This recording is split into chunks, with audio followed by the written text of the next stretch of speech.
Many Christian apologists will make the statement that because people were willing to live and suffer and be tortured and die for the belief in Christianity in the first century, that is proof that the religion, that Jesus is actually a real person.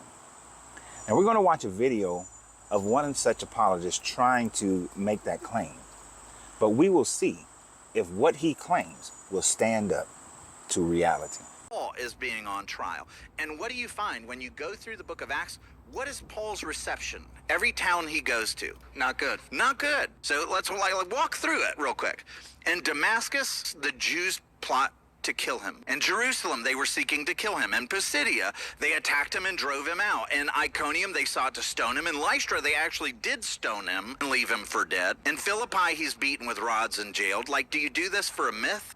And just keep going? Like, this is so precious, I can't stop? In Thessalonica, a violent mob drove him out. In Berea, crowds stirred up against him. In Athens, they mocked the resurrection. In Corinth, they opposed and reviled him. In Ephesus, they're rioting against his teachings. And what is the teachings? God the Son became a man. He conquered sin and death. He rose from the dead, ascended into heaven, and he is Lord of all. And when he would go into these towns and preach that message in the synagogue, it would stir up riots.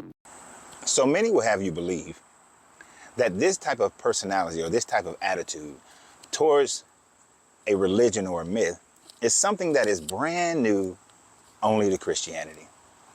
That only Christians are the ones who have had their religion tested, had their faith tested, where the opposing government authorities have tried to trample on their religions, and they still stood fast and died for the sake of their religion.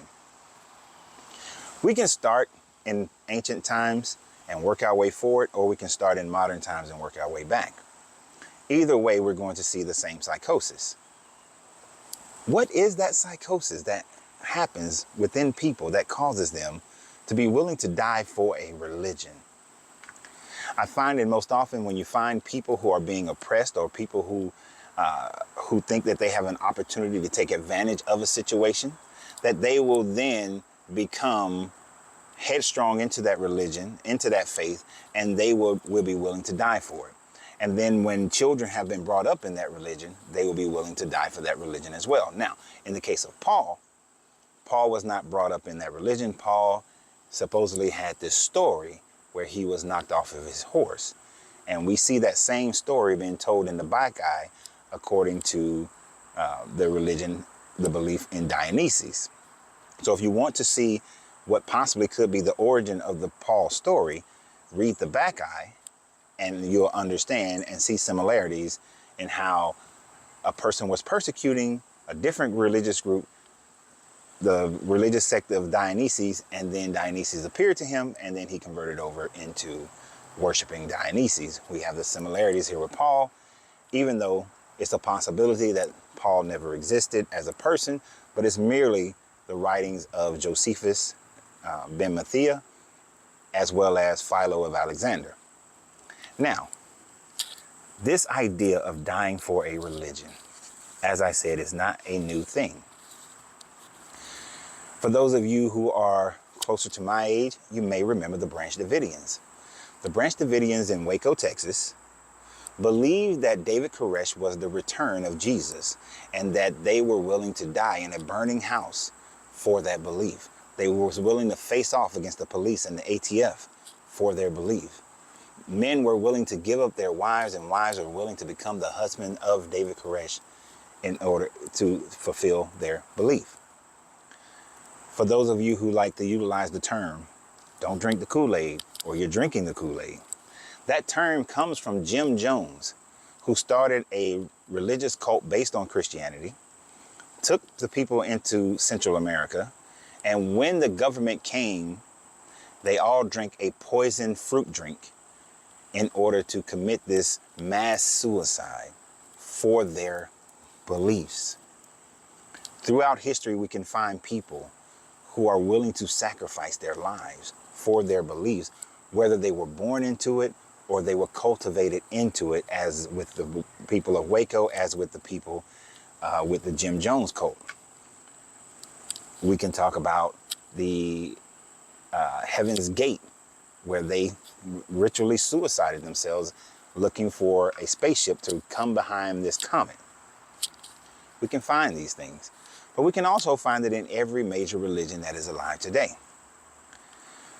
When the Jews were being persecuted in Germany, they were unwilling to give up their belief, and they were massacred by the Nazis.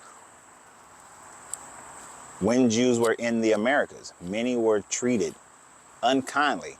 And if you were a Caucasian European Jew, it would have been easier for you to assimilate and change your name into an Anglican name and hide.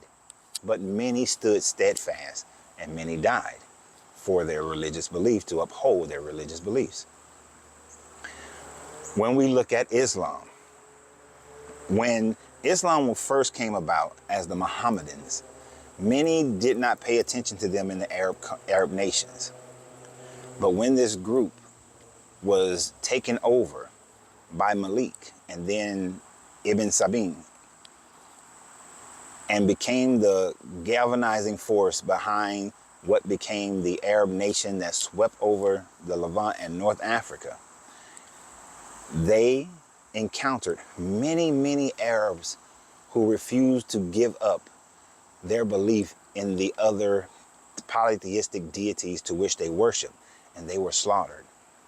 When Christianity became the state religion of Rome in 392 under Emperor Theodosius II, many people who were Druids, many people who were Gnostic Christians, many people who worshiped the Norse mythologies, many people who worshiped the Egyptian mythologies, were massacred and forced into Christianity. And if they didn't give up their religion, they were either treated poorly or they were murdered.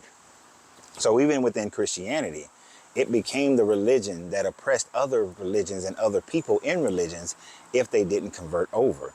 And these people died for their belief in Hercules, their belief in Ra, their belief in Odin, their belief in every god and goddess that they ever believed in. They died for that belief.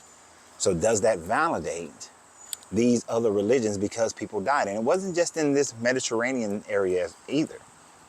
When we look at the beginnings of Buddhism, many Buddhists died at the hands of those practicing the Indus religion because they were making a change. They were no longer worshiping Brahma. They were no longer worshiping Krishna. So many of them were oppressed and went to their death for their change into the Buddhist philosophy. So we see that anytime a new religion has a push, there will be many who will die in the efforts to continue that religion. And many of those people in the beginning were originally of a different religion. Remember, Sir Dr. Gautama, the Buddha, the first Buddha, was born Hindu and created Buddhism after many years of being an ascetic and then finally coming to his Buddha head under the Bodhi tree. And those that followed him suffered persecution from the people who were practicing the Indus religion and other polytheistic religions in the Indus Valley area. So the fact that this story is talking about Paul and how Paul suffered and how many other Christians suffered, and they are suffering without ever meeting this Jesus, without knowing this Jesus, in some way validates that the Jesus story must be real, because why would people die and suffer for that? Throughout history, we can find many accounts of people dying for religions and beliefs that they are not eyewitness of, that they don't know any eyewitness of, that it is purely based on their beliefs and there are no facts to prove it. We can always find this, and I'm sure you guys have more. Please let me know in the comments what other instances where people have died for their beliefs at the hands of the dominating religion. But always remember, you have to free yourself to be yourself, because your greatness is non-negotiable. Good journey, good vibrations. Get the merch.